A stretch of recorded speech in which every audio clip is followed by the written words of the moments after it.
My dear students, আজ আমি একটি স্টোরি লিখব যে স্টোরিটি ছোট থেকে বড় সকল ছাত্রছাত্রীদের কাজে লাগবে। তাহলে প্রথমে প্রশ্নটি পড়ে নেওয়া যাক। প্রশ্নটি হলো, write a story with the following hints, অর্থাৎ নিচে দেয়া হিন্টস নিয়ে একটি গল্প লিখতে হবে। হিন্টসটা হলো, a man had a goose, এক ভদ্রলোকের একটি রাজহংসী ছিল। It laid a golden egg everyday, এটি প্রত্যেক দিন একটি করে সোনার ডিম দিত। The man's wife wanted all the eggs at a time, কিন্তু এই ভদ্রলোকের স্ত্রী সব ডিমগুলি একসাথে পেতে চেয়েছিলেন। সি কাট দ্য গুজেস বেলি, তিনি রাজহংসীর পেটটা কেটে ফেলেছিলেন। Lost the goose as well as the eggs, ফলে তিনি রাজহংসী এবং ডিম সবই হারালেন। এই হলো হিন্টস। এখানে হিন্টসটি গতানুগতিক স্টোরি থেকে একটু আলাদা দেয়া আছে।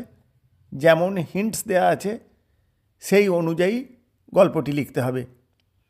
তাহলে গল্পটি লেখা যাক। প্রথমে একটি নামকরণ করতে হয়। এখানে যে নামকরণ করা হয়েছে সেটি হলো the goose and its golden eggs. তারপর, once there was a farmer in a village, একদা একটি গ্রামে একটি কৃষক ছিল। হি হ্যাড এ গুজ, তার একটি রাজহংসী ছিল।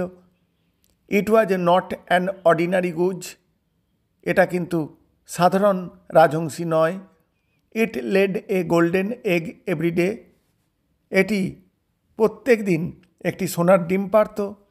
The farmer began to sell the golden egg everyday in the market, আর কৃষকটি প্রত্যেক দিন একটি করে সোনার ডিম বাজারে বিক্রি করতে শুরু করেছিলেন। সুন, শীঘ্রই, হি বিকেম ভেরি রিচ, তিনি খুব ধনী হয়ে গেলেন। But his wife was not satisfied to take only one egg everyday, কিন্তু তার স্ত্রী প্রত্যেক দিন একটি করে ডিম নিতে সন্তুষ্ট ছিলেন না। C wanted to have all the eggs at a time, তিনি সব ডিমগুলিকে একসাথে পেতে চেয়েছিলেন। So she asked her husband two cut the বেলি অব দি গুজ, সুতরাং তিনি তার হাজব্যান্ডকে বললেন ওই রাজহংসীর পেটটাকে কেটে ফেলতে, and get all the golden eggs at a time, এবং সব ডিমগুলিকে একসাথে পেতে। But the farmer did not accept the proposal of his wife, কিন্তু কৃষকটি তার স্ত্রীর প্রস্তাব মেনে নিতে পারেননি। One day the farmer went to his field to reap his crops, একদিন কৃষকটি তার মাঠে গিয়েছিলেন ফসল তুলতে বা কাটতে।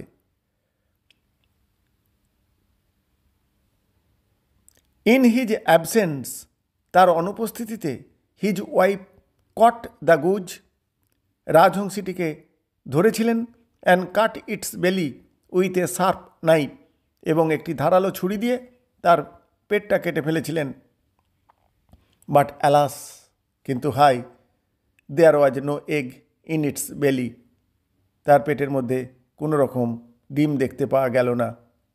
অন দ্য আদার হ্যান্ড, অন্যদিকে, the goose died at once, রাজহংসীটি তৎক্ষণাৎ মারা গেল। She felt sorry for her greed, তার এই লোভের জন্য তিনি খুব দুঃখ পেলেন। অ্যাজ এ রেজাল্ট, ফলস্বরূপ, the woman lost the goose as well as its golden egg everyday, ভদ্রমহিলা রাজহাঁসটি এবং সাথে সাথে তার সোনার ডিম হারালেন। ফর হার ফুলিশনেস, তার এই নির্বুদ্ধিতার জন্য, সি বিগ্যান টু ক্রাই, তিনি কাঁদতে শুরু করলেন। ইন ডেসপেয়ার, হতাশায়।